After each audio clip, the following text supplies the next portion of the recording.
Welcome to the Amplify to Seven Figures podcast, where we look inside the mind of seven-figure entrepreneurs to see how they amplify their business and amplify their life. Let's welcome today's guest. What if you could get out of running the day-to-day operations of your company so you can have more time, more money, and more freedom? When it comes to helping people get results in their lives, today's guest is a master at getting you into identity of what you truly desire and mapping out the steps to get there. Since leaving his position as the global head of digital strategy for HSBC Bank in 2011, he simultaneously has run multiple seven-figure companies and consulted with Fortune 500 companies all the way to smaller entrepreneurial ventures, helping them increase efficiency while also growing their sales. Please give a very warm welcome to James P Friel. How are you doing, James? Awesome, Paul. It's great to be here with you. Thanks for the invite. Hey, super excited. So I want to dive into operations because when people get to seven figures, let's be honest, it goes past this. You're just going right in, huh? Yeah, that's amazing. Okay, let's do it. Yeah, let's jump straight in. So when it comes to seven figures and operations wise, that's where the biggest problems come up. I say a lot of the times, clients that we work with. So tell me about, like, how does someone actually get out of that day-to-day running of the operations? Yeah, well, first, the first thing that I like to talk about is the 5 dimensions of a business. And there's marketing, which is getting people to raise their hands and say that they're interested.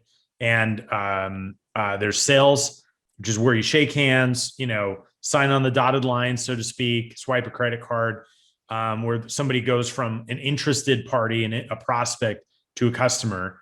And the third dimension is delivery, that's where you give the person the thing that they paid you for, and that completes the sales and delivery value exchange. And those are really the front of house dimensions of a business. Those are the things that your customers can see, touch, feel, interact with, and they're awesome, and they're absolutely required and all important. The other 2 dimensions that typically get forgotten because they're not the front of house stuff, they're the back of house, right? They're the things that the customers don't directly see, touch, feel, and interact with, but have a incredibly important impact on that customer experience and on the business as a whole, are operations and finance. And operations, really, the way that I like to describe it, is the glue that keeps everything working together, right? It's making sure that we've got, the right marketing funnels being built. We've got the right ad campaigns being launched. We've got sales conversion mechanisms in place. We've got great customer experience on our delivery. But there needs to be something that sort of like keeps all of that working together. And that's really operations. And so, number one, I think it's important for people to realize, like, what are we talking about when we talk about operations, right? We're talking about this piece that, although not necessarily the sexy front end that is attracting customers, right? No customer's ever attracted to a business because they're like, I want to buy from those guys because their operations are amazing, right? Like that, nobody's ever saying that. And I think that's why it doesn't get enough airtime. And it's also a situation where you absolutely have to have great marketing and sales in order to prove your concept, in order to get traction in the marketplace, to, get money in your bank account, right? And those 2 things are incredibly important. But what tends to happen is, if you imagine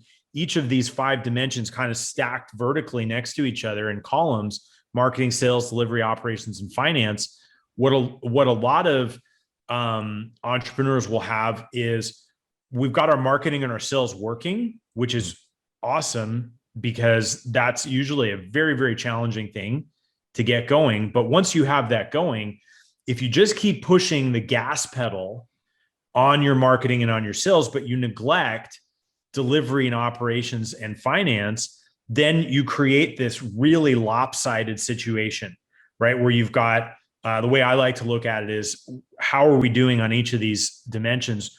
Are we red? Are we yellow? Or are we green? Right. And if we have green marketing and sales, but red delivery and operations, then it's only a matter of time before our customers start complaining, before we're not able to deliver on the promises that we really want to. And so I think, kind of before we get into how do I pull myself out of the day-to-day, it's important just kind of give a frame, because I think that in many cases, people aren't looking at their business as a whole. They're looking at, I've got Facebook ads, or I've got YouTube ads, or I got to build a marketing funnel, or I got to hire people, or I got to pay my bills or something. And all those things are important. But if we don't have a frame and a context in which to have this conversation, it becomes incredibly challenging to figure out what's my next best strategic move. And if we don't know our next best strategic move, it's almost impossible to pull ourselves out of the day-to-day. Yeah.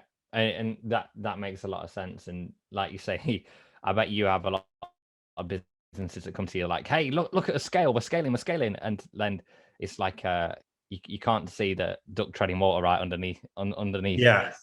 And I get to see the duck treading water underneath, right? Like that's where I get invited into, especially for my, my private consulting clients, because usually, sometimes, we absolutely work on marketing strategy and sales strategy, but in many cases it's marketing and sales strategy has gone well for them, right? And they've grown so fast that they sort of feel like they're strapped to a rocket, but they don't have the levers and the controls to guide the direction of that rocket. And that can be a very overwhelming, scary, and possibly even frustrating scenario, because you're like, man, we're successful, right? We're making money. Like everybody said, like, make your first 100 grand, your first $500,000, your first million or whatever. And like, everything's going to be amazing. And it's amazing that you created that result, but creating that result also created new challenges and new problems that need to get conquered. And typically at that stage, the new challenges that need to be conquered are really some more of the back of house things, while making sure that we've got great systems in place to keep that front end momentum going. Yeah. And so how do you prioritize like each part of that and know where to focus? Yeah. So the way that I like to look at it is, one, I'm not one of these people who's a multitasker. I think multitasking is a myth, right? People take some sort of weird pride in it. Like, I'm great at multitasking. It's like, there's so much scientific evidence that says people suck at multitasking. I know you believe you're good at multitasking, but I don't believe it, because it's like backed by a lot of science. And so it's really, really important to figure out where to focus, right? I think, which is, the gist of your question. And the way that I like to look at it is to say, if we are setting a new goal, right? Let's say, and I typically work in 90-day sprints for my own businesses and when I work with my clients as well. And when we say, okay, we're going to set a new goal, maybe the new goal is, another $250,000 in the next quarter, or $250,000 in the next quarter, wherever you are. The number's not relevant. It's just like, whatever is that goal. And if we're clear on that goal, then what I like to do is I like to sort of reverse engineer things from there and say, okay, if I'm looking at my marketing, my sales, my delivery, my operations, and my finance, and I have a clear understanding of where I'm at red, where I'm at yellow, and where I'm at green, which of these pillars is the biggest reason that I'm not already at that goal? Okay. So for example, it could be, my marketing is at red, but my sales are at green, right? Like, we don't have a lot of prospects coming in, but when we do, we can convert them, for example. Then I know that if we're going to add new levels of revenue to the company, we don't really need to worry about our sales process right now.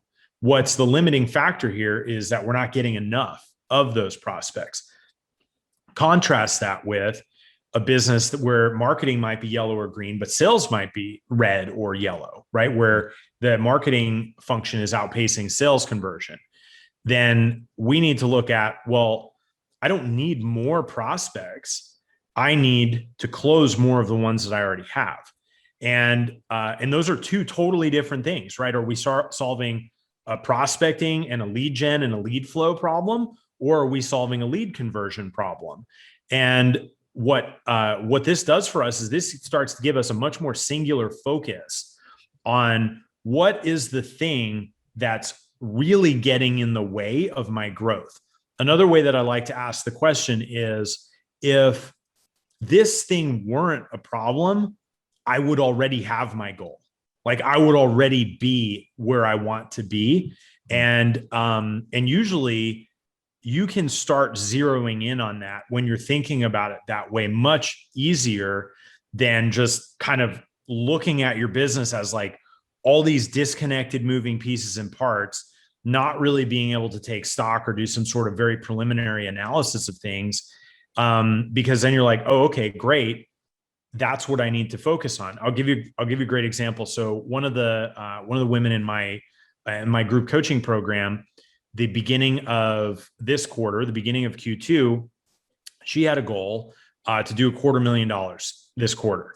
And we kind of looked at everything and I was like, all right, well, how are your leads? And she's like, my leads are super strong. Like I've got all the customer demand that I could have, that I could want. Right. And I said, okay, great. What about sales? She's like, well, we're really good. When we get those leads, we're really good at closing them. I'm like, all right, I'm sort of scratching my head here, right?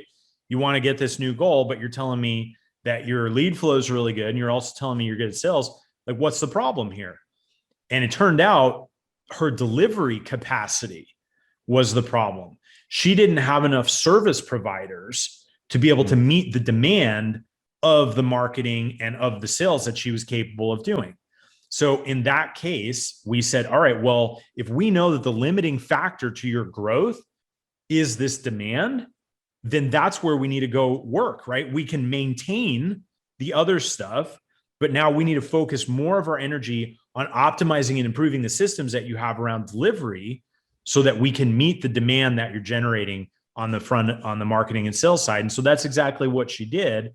And within super short amount of time, I think 3 to 4 weeks, she had already increased her delivery capacity by about 80%. And she's on track to exceed her quarterly goal.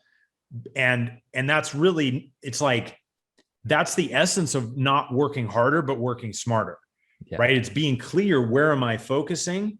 And then going to work on that, as opposed to like, all right, well, because what she could have done was she could have said, all right, I need to double down on my Facebook ad spend, or I need to, create another, webinar, or I need to hire 2 more salespeople or whatever.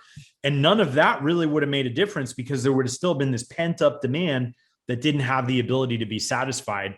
And so, so the number one thing that I would encourage everybody listening to this to think about is, what is the single most limiting factor right now that's getting in the way of me achieving that next goal? And that will help zero in on where the focus really needs to be.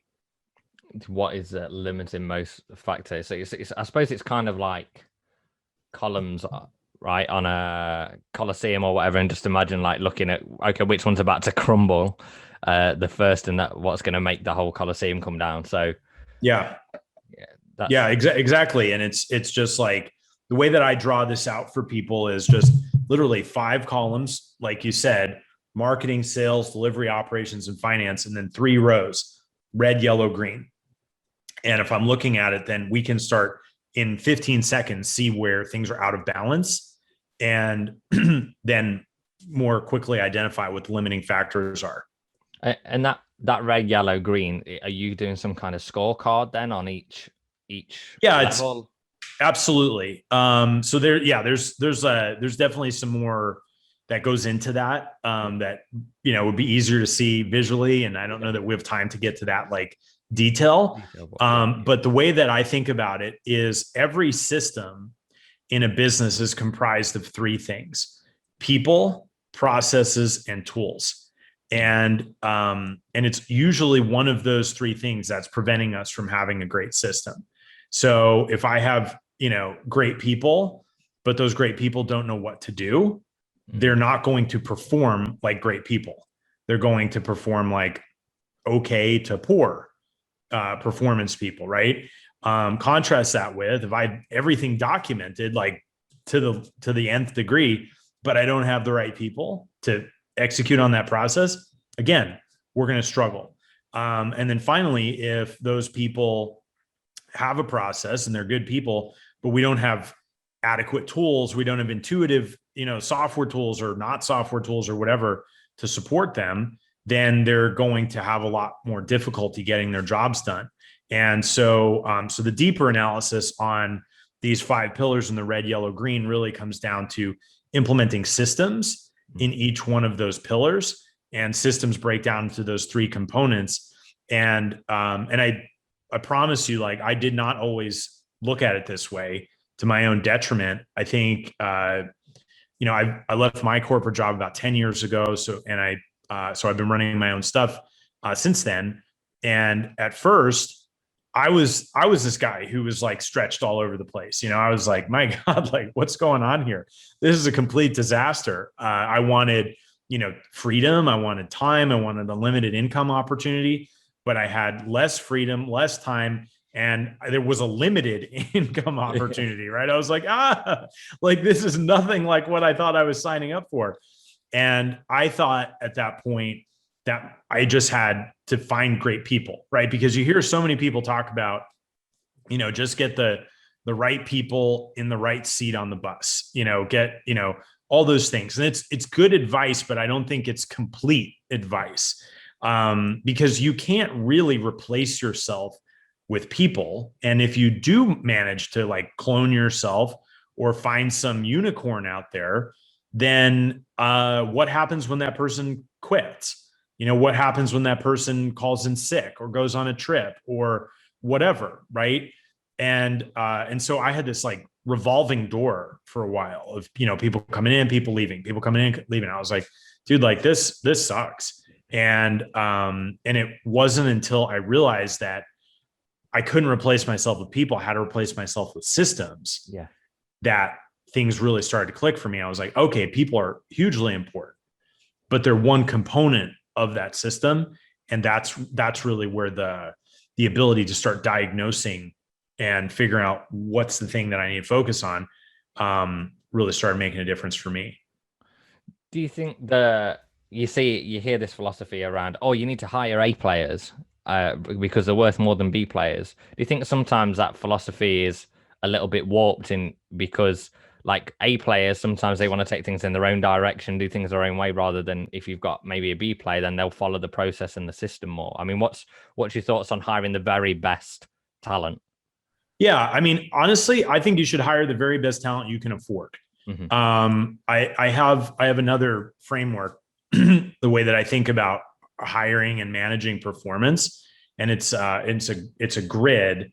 And on one side you have willingness, and on the other side you have ability, right? And so in the bottom corner, you have like low willingness and low ability. So that person's like unwilling and unable, right? And so nobody wants that person on their team.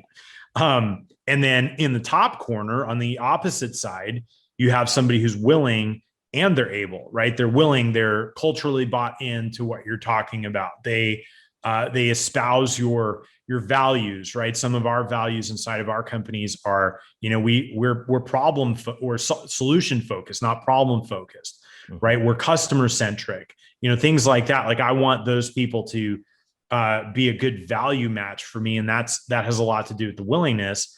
And then on the ability side, it's incredibly important that people have a clear job description with their roles and their responsibilities and what's expected of them. And as important, if not more important, what does success look like? Like, what does good look like in this role?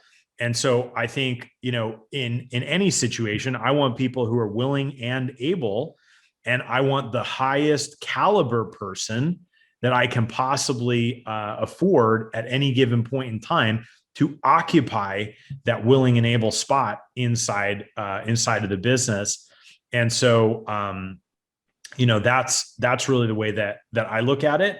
And it helps kind of break down things into a little bit more bite-sized pieces. And usually it's easier to make decisions when you have bite-sized pieces instead of like, is this a good person or not? It's like, oh my God, like that's incredibly difficult for anybody to figure out. Yeah, because sometimes you like someone on an interview and they're not a great fit. You strike me as the kind of person who's very good at breaking things down into bite-sized chunks. Like, is that something that's an innate ability in you that you also learned in corporate world, or is that something you've learned over the last 9 to 10 years? I think it's just honestly, I think there's a tendency that I have, but then it's been practiced a lot over time.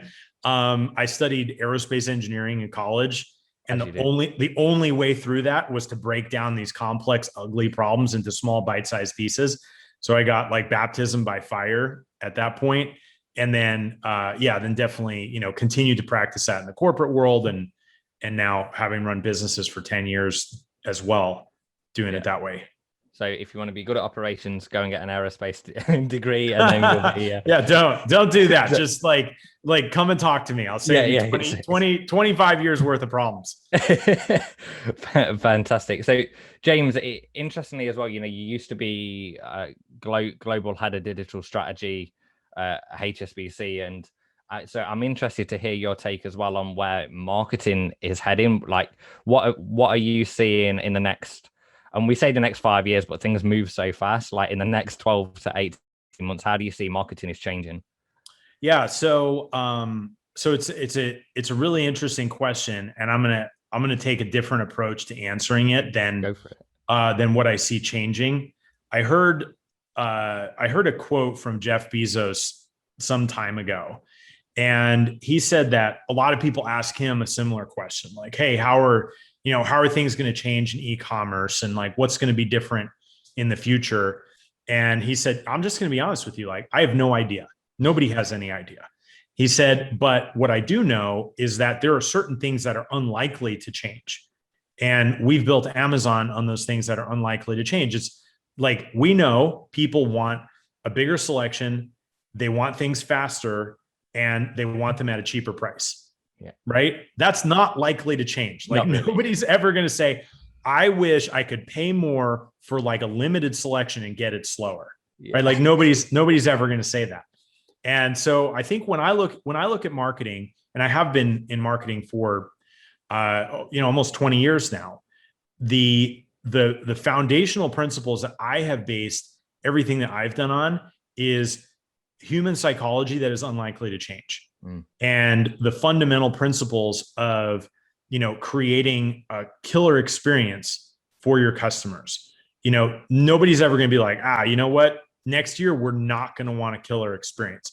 Next year, I'm going to want to pay more for this thing. Next year, I would prefer that your business wasn't customer centric. Like, no customer has ever in a million years said that. And so I feel like if you have a better understanding of what's likely to not change, then you don't have to go chasing all of the shiny pennies down the street, right? Like, you can start building a stable foundation. Now, this is a principle-based thing, right? In the way that I look at it is there's principles and strategies and tactics. Yeah. The tactics may be likely to change, right? We might want to do Clubhouse versus a podcast, or we might want to do, YouTube ads versus Facebook ads. But those are marketing tactics. Those are not principles. Like, the principle of marketing is that there's an existing demand in the marketplace already. And our job as marketers is to channel that demand onto our product or our service. And that's unlikely to change, right? We can count on that. And then we can ask ourselves, well, how do we do that?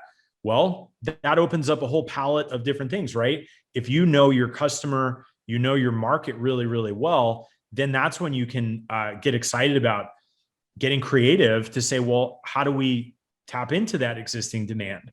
How do we make sure that those people's needs are being met?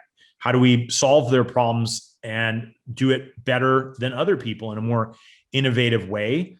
And so I have no real way of knowing what's likely to change in marketing over the next couple of years. It seems like it's a great idea to diversify your channel, your paid media channels, make sure that you have as many sources of new prospects coming into your business as possible.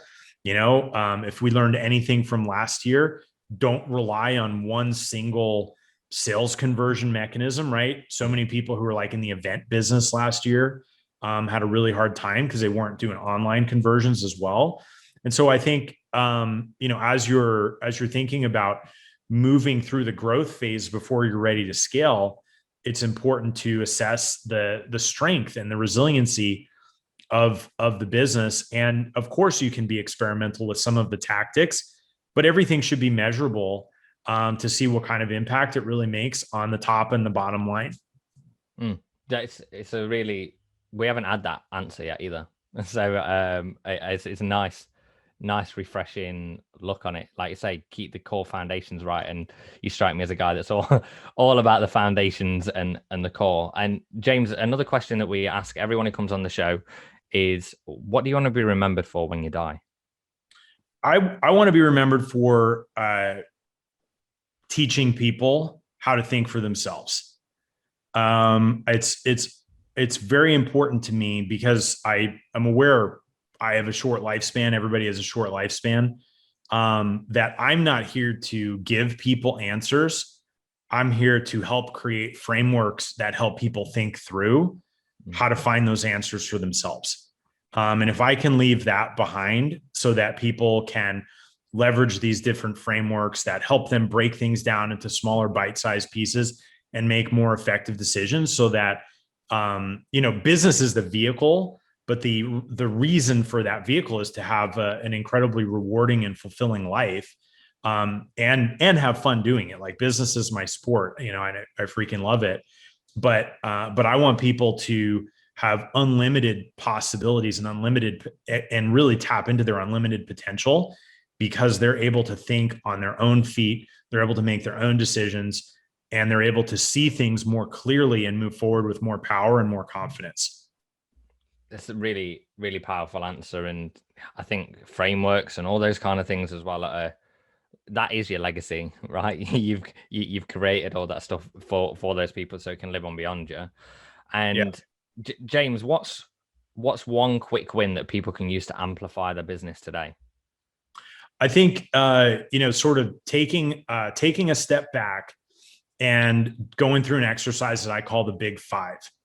Most entrepreneurs, especially the ones that are likely listening to this, who have already gotten some sales traction and some momentum in their business, are encumbered by a variety of different things that they didn't intend to be doing when they started their business, right? It's like, I started my business and I had, these things that I was focused on, and those are the things that caused the business to grow. And as the business grows, we get sucked into other things. And the amount of time, the percentage of time that we spend doing the things that really drive growth, that we're really awesome at, that we really enjoy, starts to shrink. And it's kind of like that analogy. I don't know if they did this where you're from, but in grade school, the firemen would come in like once a year, and they would talk about like this frog in a boiling pot of water. And if boil a pot of water and you throw a frog in, the frog jumps out, right? But you put the frog in, you turn the water up slowly, the frog doesn't know what the heck's going on. I think that second story about being in the pot of water where the water is slowly boiling is what happens to a lot of us. We're just little by little, like death by 1,000 paper cuts, where it's like, okay, like it's, 5 minutes here, 5 minutes there. We're doing a little bit less of this, a little bit less of this. And then 6 months goes by, a year goes by, more than that goes by. And next thing you know, you're like, I'm not even doing any of the things that are really driving growth, that I'm really excited about, that I'm uniquely qualified to do.